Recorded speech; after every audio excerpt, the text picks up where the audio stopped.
मेहनत का फल और समस्या का हल देर से सही लेकिन मिलता जरूर है, इसलिए धैर्य बनाए रखिए। आपकी भी मेहनत का फल आपको जरूर मिलेगा। नमस्कार दोस्तों, आज की वीडियो में करेंगे हम 10 जून के करंट अफेयर पे। और आज की वीडियो में टोटल हम 11 मोस्ट इंपॉर्टेंट करंट अफेयर चर्चा करेंगे और साथ में इनसे जुड़े जितने भी स्पेशल फैक्ट हैं उन पर पूरे डिटेल में चर्चा करेंगे। और इस वीडियो के लास्ट में आपसे 5 क्वेश्चन पूछाएंगे, तो आपको इन 5 प्रश्नों के जवाब भी देने हैं। और इस वीडियो को पूरा देखने के बाद आप इसकी पीडीएफ फाइल जो है उसको भी डाउनलोड कर सकते हैं। नीचे डिस्क्रिप्शन बॉक्स में आपको इसकी लिंक मिल जाएगी। और देखिए, जो लोग नए हैं वो चैनल को सब्सक्राइब करके बेल आइकन जरूर प्रेस कर देंगे ताकि आपको आने वाले सभी वीडियोस के नोटिफिकेशन ऑटोमेटिक मिल जाए। और वीडियो को लाइक और शेयर भी कर दीजिएगा। देखिए, आज का पहला प्रश्न है कि हाल ही में किस देश के प्रतिस्पर्धा रोधी प्राधिकरण ने गूगल पर 26.8 करोड़ डॉलर यानी कि लगभग 1950 करोड़ रुपए का जुर्माना लगा दिया। तो देखिए, ये देश आपका फ्रांस है।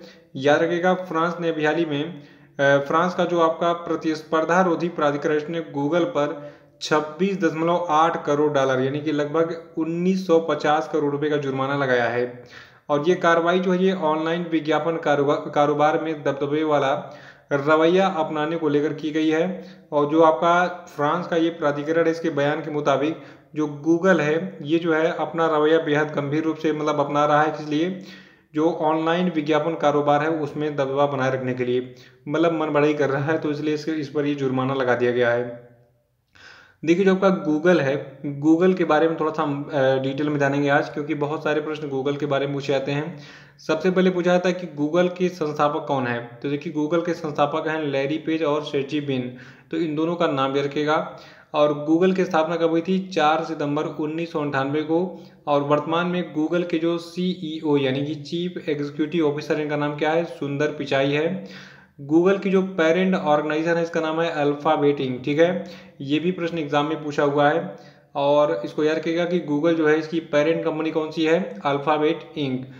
और गूगल जो है देखिए इसका हेडक्वार्टर कहाँ पे है? अमेरिका के कैलिफोर्निया में। ये पांचों लाइन याद रखिएगा, पांचों पांचों पॉइंट एग्जाम में पूछे जा चुके हैं। ठीक है, देखिए एक एक पेज पे 10-10 नंबर के प्रश्न होते हैं। लगता हमें नहीं है लेकिन फिर भी होते हैं वो।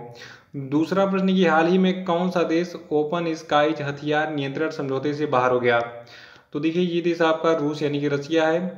रूस जो है ये ओपन स्काईज हथियार नियंत्रण समझौते से बाहर हो गया है। देखिए, इसके पहले अमेरिका बाहर हुआ था 2020 में, जब डोनाल्ड ट्रंप अमेरिका के राष्ट्रपति हुआ करते थे। तो अकेले बेचारा रूस क्या करता, तो ये भी जो है इस नियंत्रण समझौते से बाहर हो गया। ये समझौता क्या है? ओपन स्काई हथियार नियंत्रण समझौता है। मैंने आपको पहले भी बताया था, एक बार फिर से बताऊंगा, ध्यान सुनिएगा। देखिए, जो आपका ओपन स्काई हथियार नियंत्रण समझौता है, इसके तहत जो सदस्य देश हैं तो इनको निगरानी उड़ानों की अनुमति होती है। यानी कि अमेरिका और रूस, अगर इन दोनों ये दोनों ने समझौता किया था, तो अमेरिका के विमान जाके रूस में जो है वहाँ पे निगरानी कर लेते कि रूस कोई गलत काम तो नहीं कर रहा है।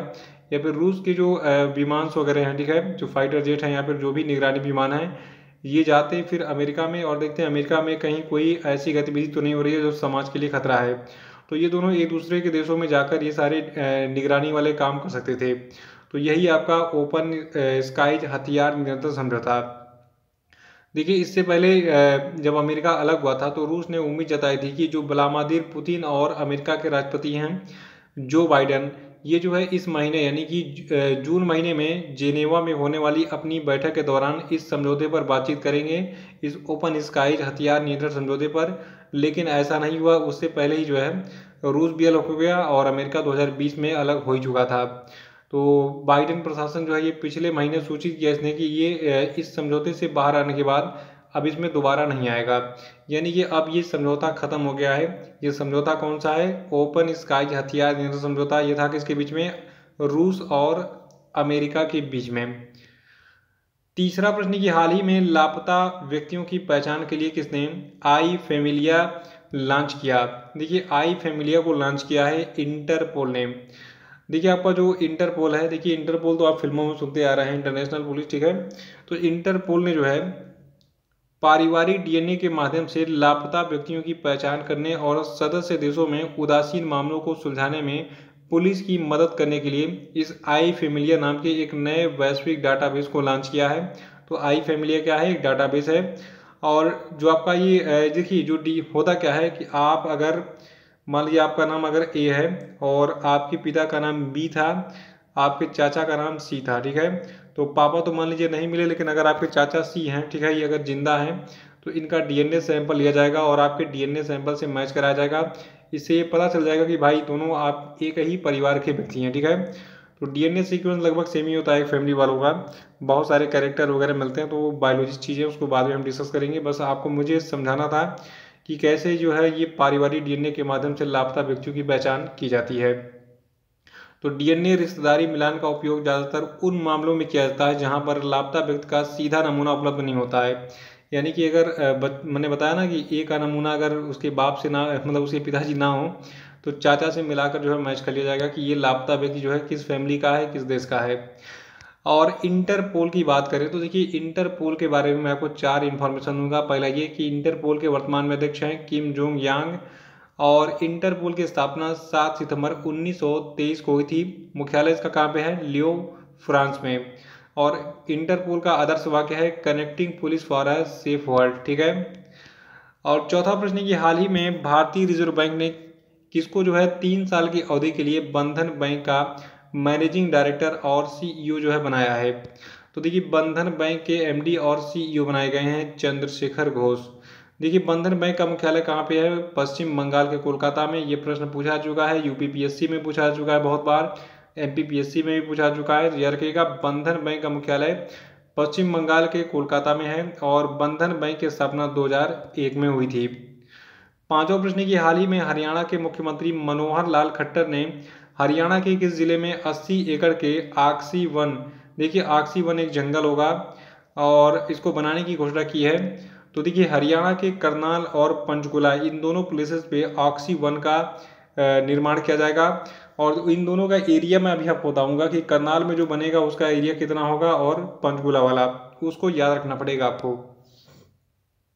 देखिए, जो आक्सी वन बनेगा करनाल और पंचकुला में, तो इन दोनों जगहों पे जो है पंचवटी, बेल, आंवला, अशोक, बरगद और पीपल के वृक्ष जो है मोस्टली लगाए जाएंगे यहाँ पे। और 5 जून 2021 को जो है ये सारी घोषणाएं की थी किसने? मनोहर लाल खट्टर जी ने। 5 जून 2021 को क्या था? विश्व पर्यावरण दिवस। और इस अवसर पर वृक्षों के महत्व पर प्रकाश डालते हुए संवर्धन, संरक्षण, वृक्षारोपण को प्रोत्साहित करते हुए हरियाणा की सरकार ने 4 महत्वपूर्ण योजनाओं की घोषणा की थी। इनमें से एक आपका ये कौन सा है? Axis one. तो आइए देखते हैं ये 4 योजनाएं कौन सी हैं। इनमें पहला था प्राण वायु देवता पेंशन योजना। ये क्या चीज है? देखिए, अगर एग्जाम में पूछा जाए कि प्राण वायु देवता पेंशन योजना किस राज्य की योजना है, तो ये हरियाणा सरकार की योजना है। और इस योजना के तहत 75 वर्ष के ऊपर के जो वृक्ष होंगे, तो इनके रखरखाव के लिए प्राण वायु देवता के नाम पर 2500 रुपये की पेंशन राशि दी जाएगी। और ये पेंशन हर साल वृद्धावस्था सम्मान पेंशन की तर्ज पर जो है बढ़ाई जाएगी। दूसरा है हरियाणा में पंचवटी वृक्षारोपण। देखिए, इस पहल के तहत जो है हरियाणा के गांव में पंचवटी के नाम से वृक्षारोपण किया जाएगा। ये पेड़ों से प्राकृतिक ऑक्सीजन प्राप्त करने की प्रक्रिया को बढ़ावा देगा। और इस पहल से खाली जमीन पर एग्रो फॉरेस्ट्री को भी जो है बढ़ावा दिया जाएगा और इस प्रकार ये ग्रामीण क्षेत्रों में पंचायतों की आय में वृद्धि करेगा। और करनाल में और पंचकुला में क्या बना जाएगा? मैंने बताया ऑक्सी वन बनाया जाएगा। करनाल वाला जो ऑक्सी वन होगा ये 80 एकड़ में बनेगा और पंचकुला वाला 100 एकड़ में बनेगा। देखिए, मोस्टली अगर पाकड़, पीपल और बरगद, ठीक है, ये तीनों पेड़ अगर लगाया जाए सड़कों किनारे जमीन भी खाली होती है, तो ये पेड़ काफ़ी विशाल होते हैं, इनकी लाइफ भी काफ़ी होती है। सबसे बड़ी चीज़, देखिए आपने कुछ पौधे देखे होंगे, आप उनके जब लीफ यानी कि पत्ती तोड़ते होंगे या फिर टहनियाँ तोड़ते होंगे, तो उसमें से दूध टाइप का, मतलब दूध के जैसा दिखने वाला एक पदार्थ निकलता है। तो जिन पौधों में ये दूध वाला पदार्थ निकलता है, उन पौधों में CO2 का एब्जॉर्प्शन का क्षमता जो है बहुत ज़्यादा होता है, ठीक है।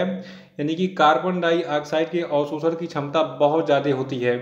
अगर आपके अगल बगल में कहीं आपको पीपल का पेड़ मिल जाए, पाकड़ का और बरगद का, तो आप उसके पत्ते को तोड़िएगा, उनमें से दूध टाइप का ये पदार्थ निकलेगा। और ये जो है ये तीनों पेड़ इसीलिए कार्बन डाइऑक्साइड का अवशोषण बहुत ज़बरदस्त तरीके से करते हैं। तो अगर आपके अगल बगल में सड़क पे कहीं स्पेस दिखे तो आप उसको लगा सकते हैं। बरसात का मौसम आ गया है।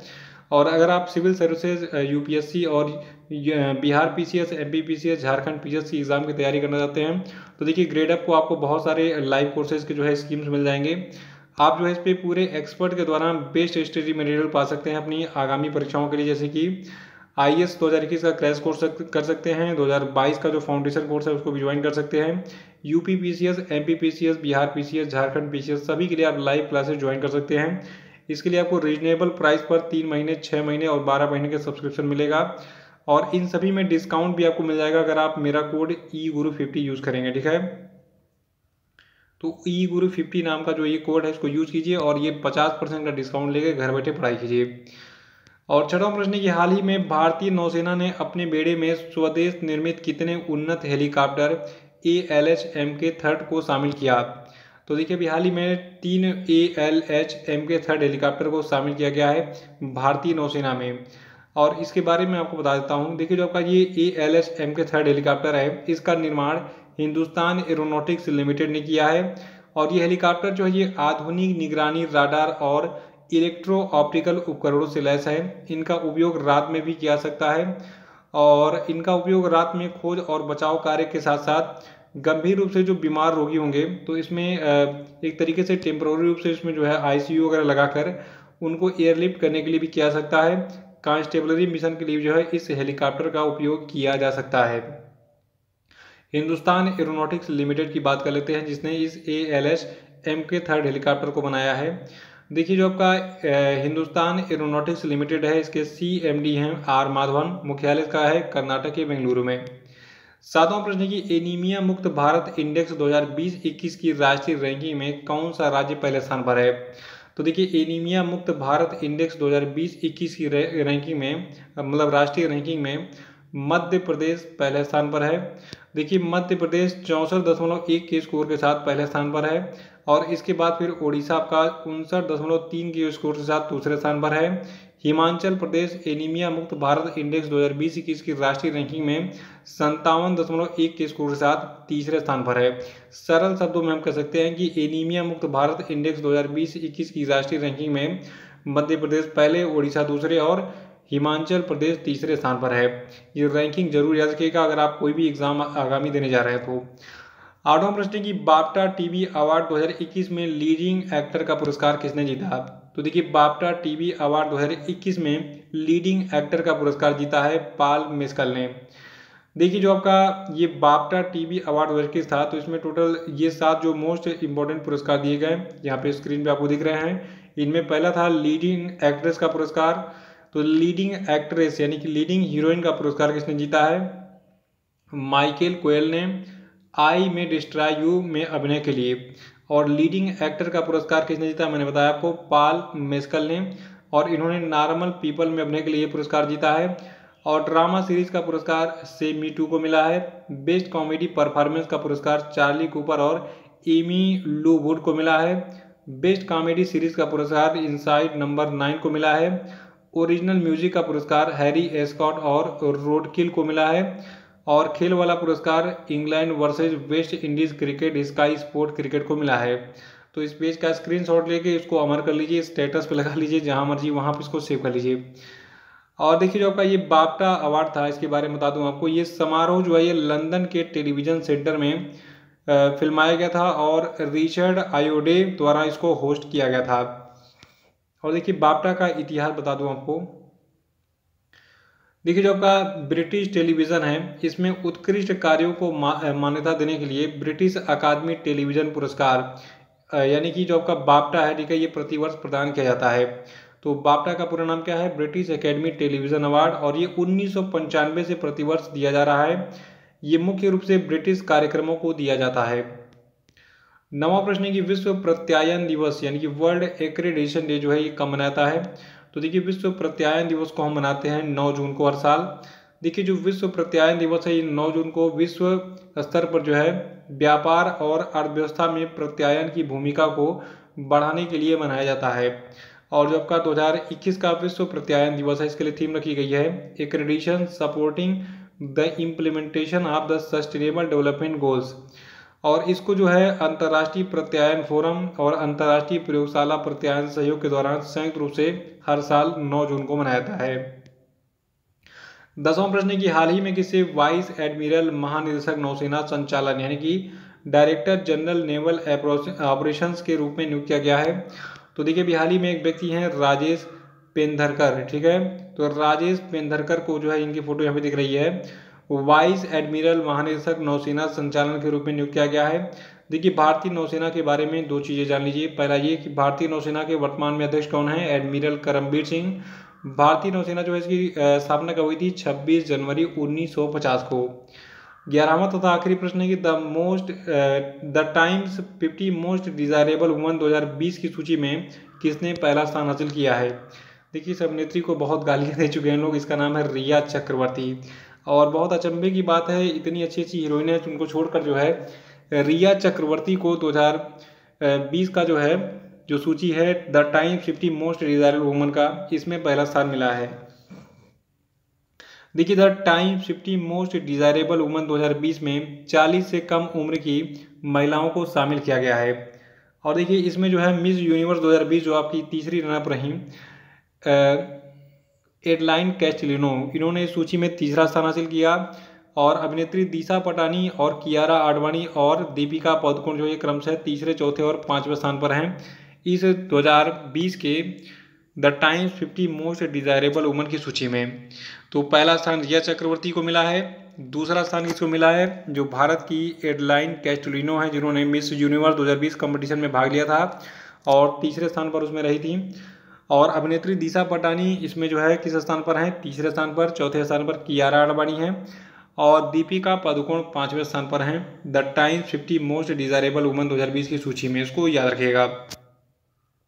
तो ये थे आपके आज के सभी महत्वपूर्ण करंट अफेयर और हम बात करेंगे आज के सभी क्वेश्चन पे। देखिए आज क्वेश्चन का पहला प्रश्न आपके लिए, विश्व महासागर दिवस कब मनाता है, उत्तर बताइए।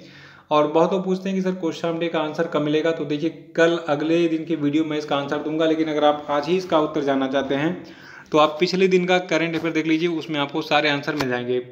दूसरा प्रश्न आपके लिए कि Times Higher Education Asia University Ranking 2021 में कितने भारतीय शिक्षण संस्थानों को टॉप 100 की सूची में शामिल किया गया, बताइए। तीसरा कि किस देश के विदेश मंत्री साहिब अब्दुल्ला ने संयुक्त राष्ट्र महासभा के 76वें सत्र के अध्यक्ष का चुनाव जीत लिया है, बताइए। चौथा कि हाल ही में किस देश को संयुक्त राष्ट्र आर्थिक और सामाजिक परिषद यानी कि United Nations economic and social council के लिए 2022 से 2024 की अवधि के लिए चुना गया, बताइए। और पांचवा कि निम्न में से किस राज्य सरकार ने जहां वोट वहां वैक्सीनेशन अभियान शुरू किया, बताइए। और अब हम बात करेंगे कल के पूछे गए सभी क्वेश्चन के क्षेत्रों। देखिए क्वेश्चन का पहला प्रश्न था कि विश्व खाद्य सुरक्षा दिवस कब मनाता है, तो देखिए इसको हम 7 जून को मनाते हैं।